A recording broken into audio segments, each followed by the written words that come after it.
Hello মা। হ্যাঁ বল। বাবা আর ভাইকে বলে দিও আমি লন্ডনে যাচ্ছি। আর হ্যাঁ, অন্য কাউকে বলবা না, না জান্নাত না অন্য কেউ। আমার কিছু কাজ আছে, কাজ শেষ হলেই চলে আসবো। কাজ আছে ভালো কথা, কিন্তু কাউকে জানাবে না কেন? জান্নাত বাসায় গেলে বুঝবা। শুধু এইটুকু বলছি, যদি আমি টের পাই যে জান্নাত তোমাদের কাছ থেকে আমার ঠিকানা পেয়েছে, তবে আমি কিন্তু কখনোই তোমাদের সামনে আসবো না। কি হয়েছে তোর? তোর আওয়াজ এমন কেন লাগছে? ও কিছুই না। কি হয়েছে বল তো? বললাম তো জান্নাতের কাছ থেকে। শোনো, আল্লাহ হাফিজ বলে ফোনটা কেটে দিলাম। জান্নাত বাসায় আসার পর, জান্নাত মা, তোর আর প্রতীকের মধ্যে কি হয়েছে বল তো? আন্টি আসলে আমার কাছে একটা ভয়েস মেসেজ আছে। প্রতীক কাউকে প্রপোজ করেছে, তার সাথে ঠিকানা ছিল।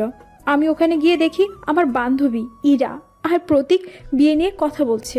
তাই আমি সব বলল। আমার আসলে মাথা ঠিক ছিল না। তোর দোষ না রে মা, সমস্যা হলো প্রতীকের অভিমান করে রয়েছে। এখন আমি কি করব? ও বাসায় আসুক, ওর অভিমান ভাঙা। এদিকে আমি লন্ডনের ফ্লাইটে বসে আছি। লন্ডনে আমাদের অফিস কেবলই শুরু হয়েছে, আর সেখানে একটু সমস্যা আছে, তাই যাচ্ছি। দেখি বাবার কল। তুই নাকি জান্নাতের ওপর রাগ করে চলে যাচ্ছিস? হ্যাঁ। দেখ বাবা, ভালোবাসার মানুষকে নিয়ে যদি কেউ ভুল কিছু বলে তাও হারানোর ভয় থাকে।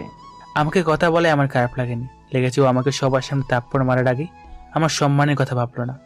ওর রিয়াক্ট করা ওর ভালোবাসা দেখায়, তবে ওর থাপ্পড় মারাও যে আমাকে কতটা সন্দেহ করে তাই দেখায়। আমার দরকার নেই এমন সন্দেহবাদিক বউ। তুই বিদেশে যাবি না? আমি যাবই। এত জিদ করিস না বাবা, মেয়েটা কান্না করতে করতে শেষ। আমার কান্নার তো কোনো দামই নেই। বাচ্চা আমায় ও। বাচ্চা না চাই।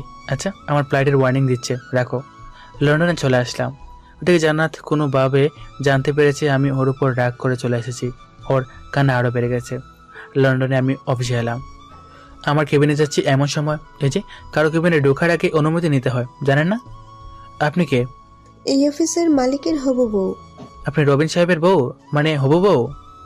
আরে না, আমি রবিন সাহেবের ছোট ভাই প্রতীকের হবু বউ। কোম্পানির সবকিছু আমিই দেখি। স্যার আপনি এখানে?